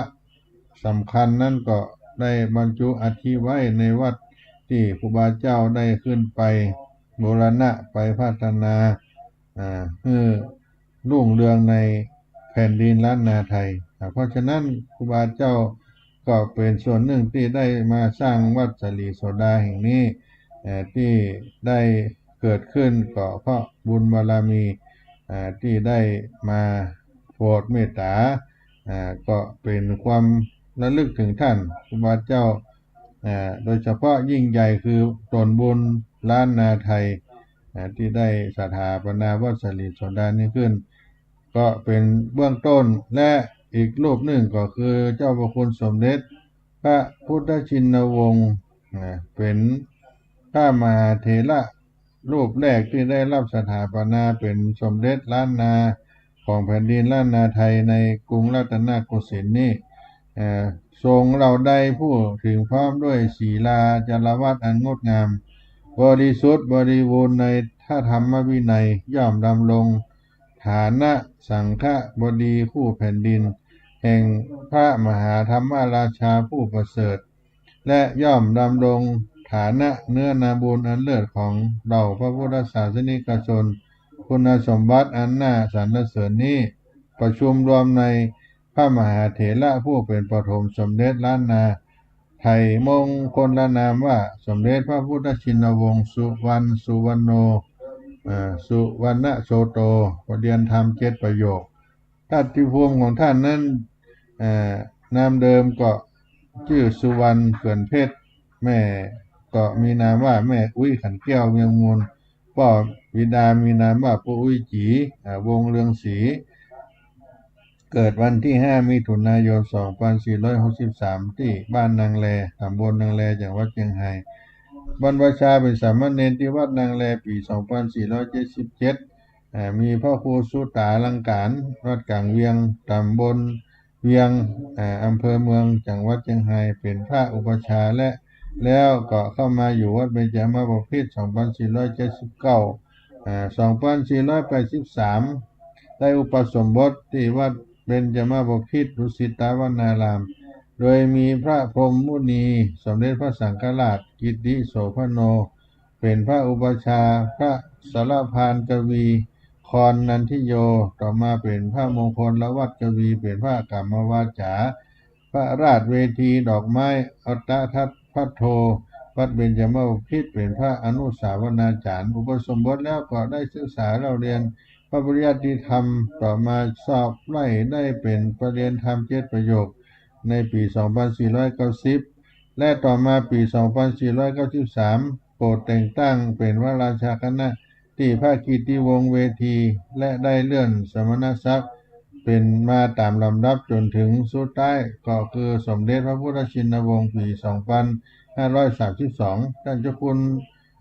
สมเด็จพระพุทธชินวงศ์นั้นเจ้าพระคุณได้รับเลือกการตั้งเป็นเจ้าอาวาสวัดเบญจมาบพิตรเมื่อปี 2506 เป็นรูปที่ 3 ต่อจากเจ้าคุณสมเด็จพระอริยวงศาคตายานสมเด็จพระสังฆราชสกลมหาสังฆปรินายกโปรดกิติโสภโนปรริยนธรรม9ประโยคสมเด็จพระพุทธชินวงศ์เป็นพระมหารูปแรกเถระรูปแรกได้สถาปนาเป็นสมเด็จพระราชาคณะสุพรรณบัตรจันสมเด็จของแผ่นดินล้านนาที่มีชื่อเสียงแผ่กระจรไปทั่วภาคเหนือเป็นอุตรมหาคณะประธานาธิบดีท่านได้เป็นผู้ที่ดำรงตำแหน่งเจ้าคณะใหญ่หัวเหนือเป็นผู้ปกครองคณะสงฆ์พระภิกษุสงฆ์ทั่วภาคเหนือและก็เป็นกรรมการมหาเถรสมาคมได้เป็นประธานคณะพระธรรมจาริกที่ได้เป็นผู้ชนียภิกขุผู้ให้สงเคราะห์แก่หมู่เจ้าเขาด้วยเมตตาธรรมต่างๆล้วนแล้วทั้งในประเทศนอกประเทศท่านได้มรณภาพในวันที่22กันยายน 2537 อายุได้74 ปีปฏิปทาของท่านที่ได้กล่าวมาก็เป็นสิ่งที่น้อยนิดนะครับผลงานนั้นมหายิ่งใหญ่ที่ท่านฝากไว้ในพี่น้องพระพุทธศาสนาสังคมไทยและพี่น้องเจ้าเขาให้เป็นคุณูปการอันประเสริฐจึงได้เป็นสิ่งที่สักการะบูชาด้วยความจัดการวันกตัญญูเอาวันที่ท่านได้มรณภาพมาเป็นวันการทำบุญล้อมรำลึกถึงเจ้าพระคุณสมเด็จพระพุทธชินวงศ์ก็เอามามาจ๋าเล่าสู่กันฟังกับพี่น้องท่านคนฟังทั้งหลายใน2พระมหาเถระเจ้านี้ในเบื้องต้นก่อนก็จะพากันสักคำก็ได้รับธรรมคีตะจากวัดสลีโสดาพระอารามหลวงในเสียงคีตะธรรมได้มอบในปันให้กับพี่น้องท่านคนฟังทั้งหลายทุกคน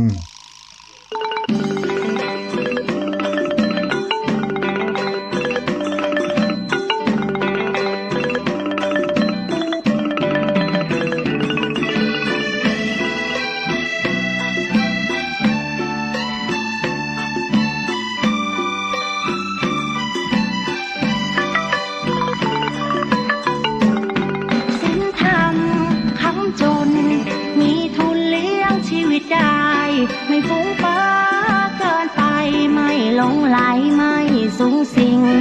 น้ำทิพย์กระทำดับไฟหัวใจสงบนิ่งทำอะไรทำให้จริงทำอะไรทำให้จริงพระธรรมไม่ทิ้งผู้ประพฤติธรรมสิ่งธรรมคำจุนหมุนทวนกระแสหัวใจแหวกว่ายสายทานไหลฟื้นเอาไว้น้ำแห่งกรรมตื่นเถิดชาวพุทธช่วยกันหยุดลัทธิอธรรมทำดีต้องรีบทำทำดีต้องรีบทำชีวิตเพลียงพล้ำจะทำไม่ทันศีลธรรมคำจุนโลกหายเศร้าโศกหายโรคภัยหายเคราะห์เสนียดจันไรอยู่อย่างไม่หวาดหวั่นพัฒนาจิตคิดปัจจุบันให้รู้เท่าทัน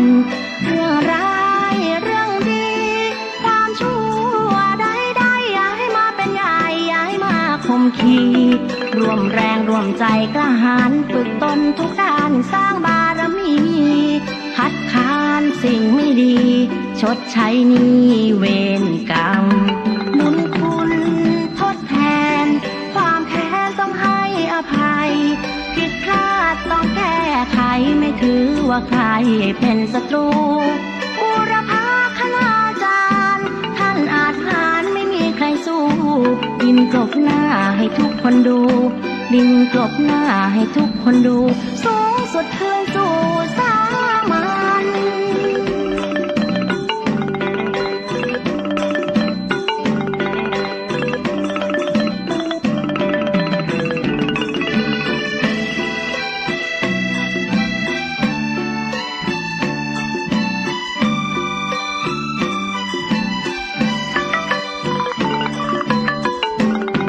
ศีลธรรมค้ำจุนโล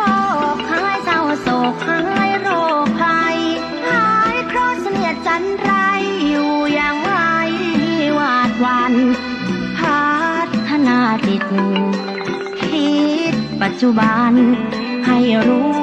เท่าทันเรื่องร้ายเรื่องดีความชั่วใดๆอย่าให้มาเป็นใหญ่อย่าให้มาคมขีรวมแรงรวมใจกล้าหาญฝึกตนทุกด้านสร้างบารมีคัดค้านสิ่งไม่ดีชดใช้หนี้เวรกรรม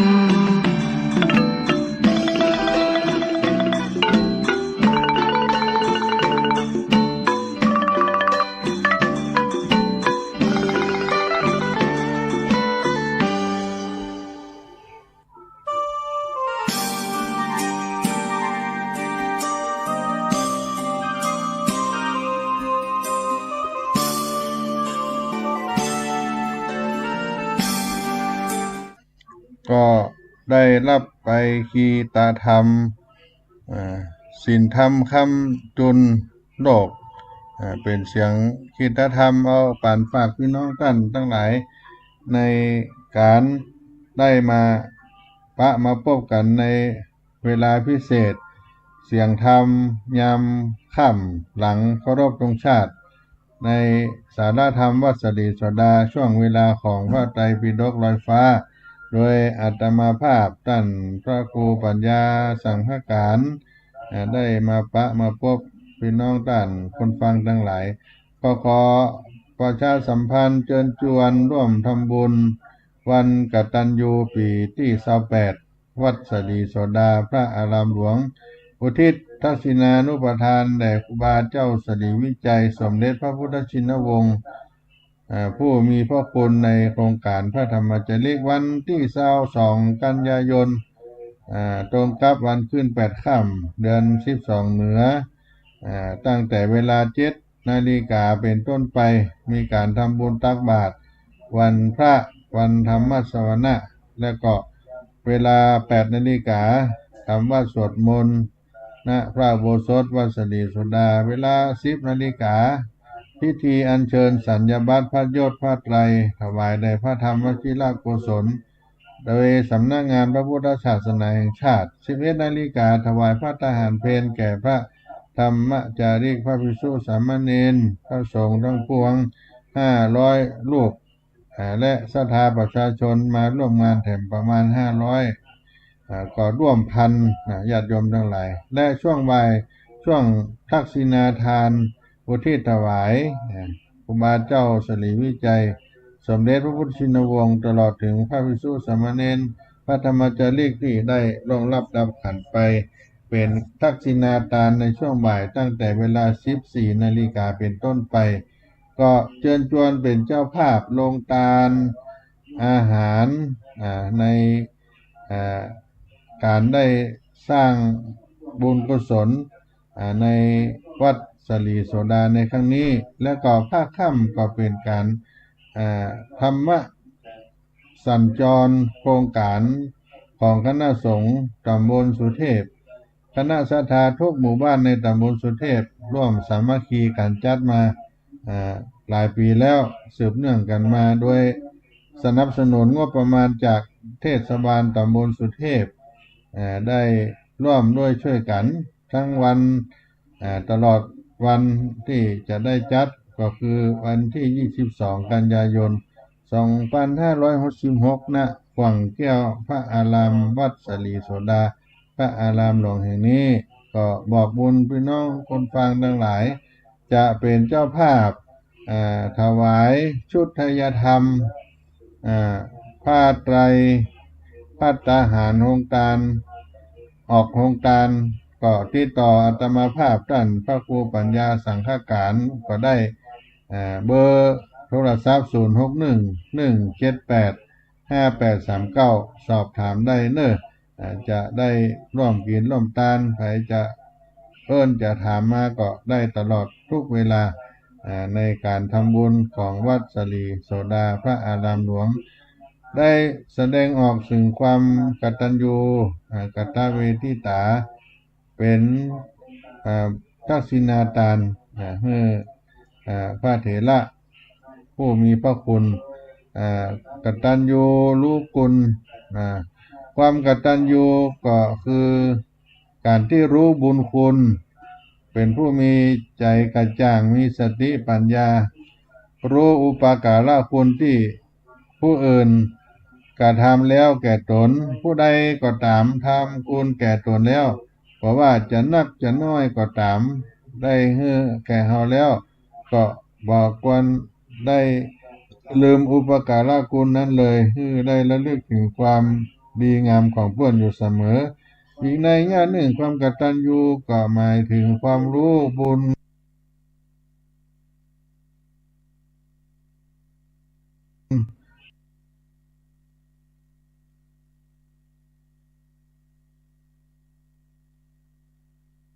รู้อุปการะของคุณที่ได้ทำไว้ให้ตนเองได้ปลอดพ้นจากพยันตรายทั้งหลายได้อยู่ดีมีสุขในปัจจุบันก็เพราะความกตัญญูนั้นก็หมายถึงการรู้จักบุญคุณอย่างก็ตามที่เป็นบุญหรือมีคุณแก่ตนแล้วก็ตามเมื่อระลึกถึงด้วยความดีงามบ่ดีลบหลู่ลืมคุณเป็นคนที่จะรู้ว่าเป็นผู้อกตัญญูบ่รู้บุญรู้คุณดังนั้นเพราะฉะนั้นการได้ทำบุญในครั้งนี้ก็เป็นแสดงออกถึงผู้มีอุปการะคุณได้สร้างคุณงามความดีจำเป็นที่จะต้องทำเพราะเฮานั้นทุกคนมีความคิดดีตั้งใจทำความดีสร้างสมคุณธรรมเมื่อเกิดขึ้นในตัวเป็นสิ่งที่เกิดขึ้นได้ยากแต่ที่ยากยิ่งกว่านั้นก็คือทำอย่างใดจึงจะรักษาความตั้งใจที่ดีนั้นไว้โดยบ่ท้อถอย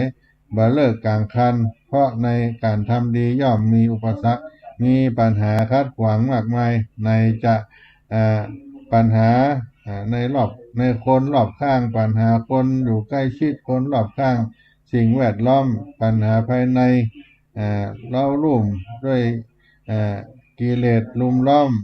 เข้ามาหาตัวเก่า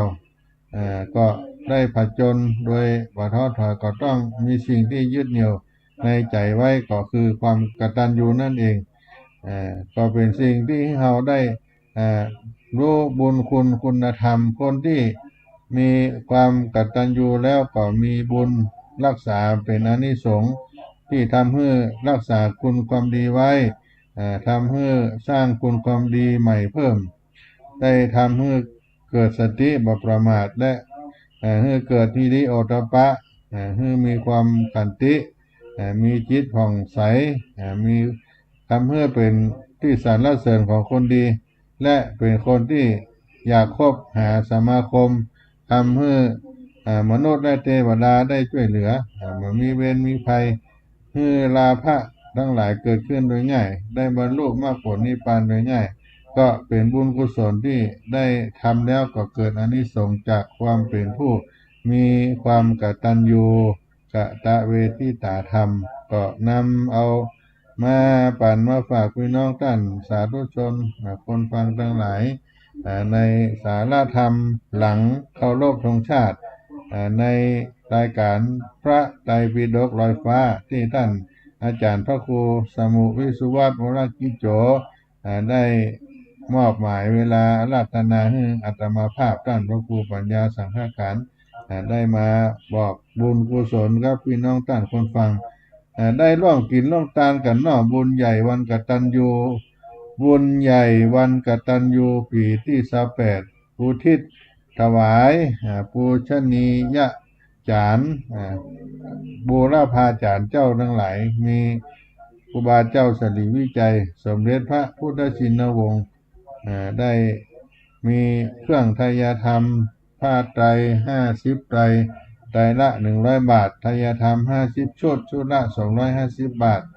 ถุงย่ามพระ500 ใบใบละ500 บาทหรือตามกำลังทรัพย์ศรัทธา10 บาท20 บาท50 บาท100 บาทได้ร่วมออกโรงทานเครื่องดื่มเครื่องอุปโภคบริโภคได้ตลอดตั้งแต่วันที่21เป็นต้นมาถึงวันที่22เพราะว่าพระธรรมจาริกศรัทธาจะลงมาตั้งแต่วันที่21ตลอดวันแล้วก็จะมีการทำบุญในวันที่22ถึงตลอดวันแล้วก็เป็นมหาป่างานใหญ่ที่สุดของในรอบปีของวัดสลีสุดาในปีนี้ก็บอกบุญไว้ครับพี่น้องคนฟังเขาตั้งหลายเนอะได้ร่วมกินร่วมทานด้วยกันที่วัดสลีโสดาพระอารามหลวงจังหวัดเชียงใหม่บุญกินบุญทานได้มาร่วมกินร่วมทานด้วยกันก็อนุโมทนาครับท่านทั้งหลายตัวเนอะตอนนี้ก็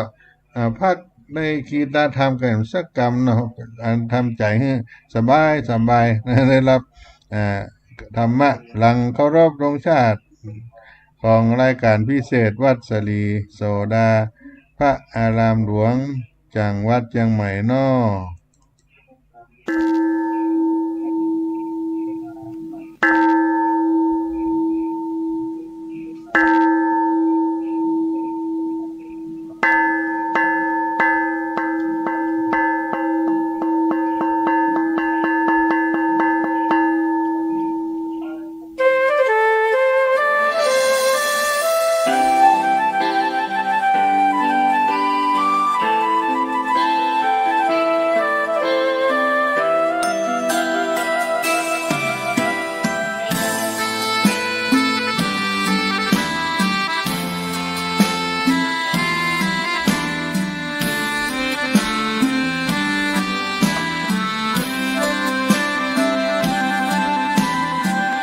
ได้เกิดเป็นคนนั้นยากจริงนะ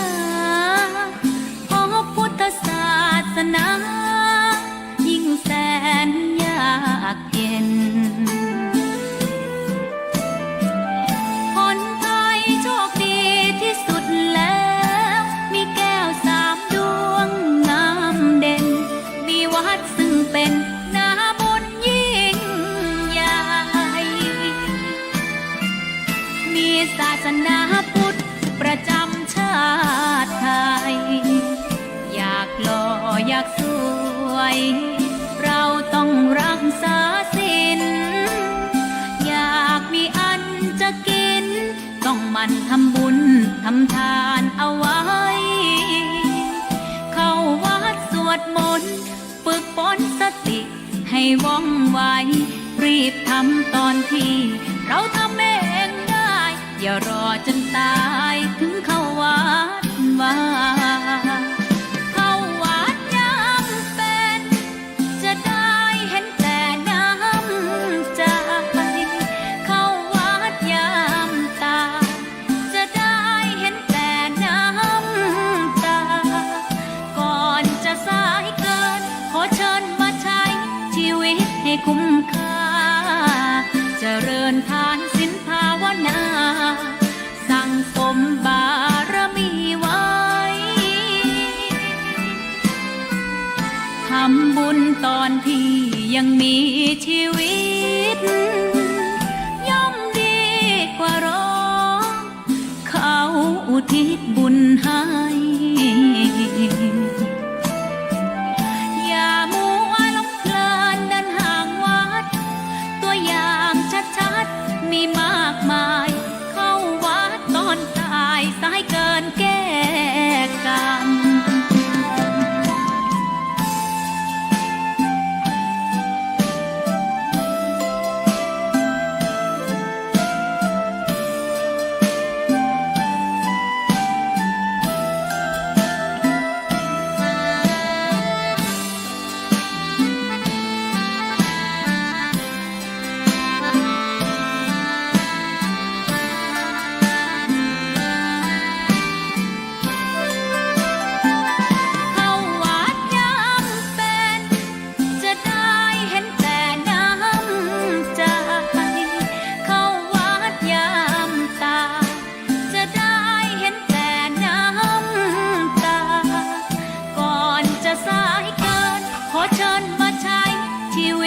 คุ้มค่าเจริญทานศีลภาวนา สั่งสมบารมีไว้ ก็มาถึงท้ายรายการพิเศษของวัดสลีโสดาพระอารามหลวงเสียงธรรมปั่นฝากพี่น้องท่านคนฟังในช่วงเวลาพระไตรปิฎกลอยฟ้าของรายการสถานีวิทยุวันนี้ก็ได้มาอู้จากันถึงวันกตัญญูของวัดสลีโสดาพระอารามหลวงวันกตัญญูปีที่28ของวัดสลีโสดาพระอารามหลวงก็เชิญชวนท่านสาธุชนมาร่วมกันสร้างบุญบารมีร่วมด้วยช่วยกันกับวัดสลีโสดาพระอารามหลวงบอกบุญถวายทานครั้งยิ่งใหญ่ในการอุทิศถึงบุรพาจารย์ที่มีคุณูปการต่อวัดสลีโสดาพระอารามหลวงก็คือครูบาเจ้าสลีวิจัยและเจ้าประคุณสมเด็จพระพุทธชินวงศ์เป็นเจ้าภาพถวายปัจจัยทายทานออกโรงทานก็เชิญชวนมากันได้เพราะรายละเอียดบางอย่างมันก็ยาวถ้าท่านใดสนใจจะสอบถามอาตมาภาพท่านพระครูปัญญาสังฆการก็061-178-5839 061-178-5839 ได้ทุกเวลากาละก็ได้ฝากบุญกุศลไว้วันกตัญญูวัดสลีโสดา22 กันยายน 2566 ปีที่28ตั้งแต่7 โมงเช้าไปถึงภาคค่ำ18 นาฬิกาต่อด้วยโครงการธรรมสัญจรคณะสงฆ์ตำบลสุเทพสนับสนุนโดยเทศบาลตำบลสุเทพได้มาร่วมกันตลอดวันโรงทานอาหารก็คงจะมีตลอดวันเพราะกิจกรรมมีตลอดวันวันนี้รายการพิเศษของวัดสลีโสดาในช่วงเวลาพระไตรปิฎกลอยฟ้าก็ขอล่ำลาพี่น้องท่านคนฟังไว้เพียงเท่านี้ก่อนสุขสดสดีจงมีแก่ทุกท่านทุกคนจัตตาโลธัมมาวัฏันติอายุวันโนสุขังปะลัง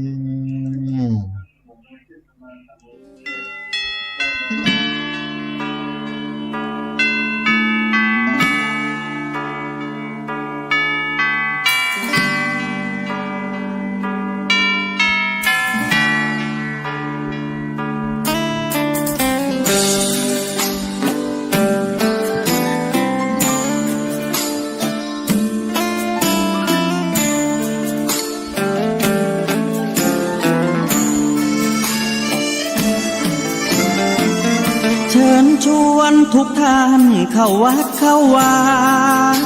ฟังธรรม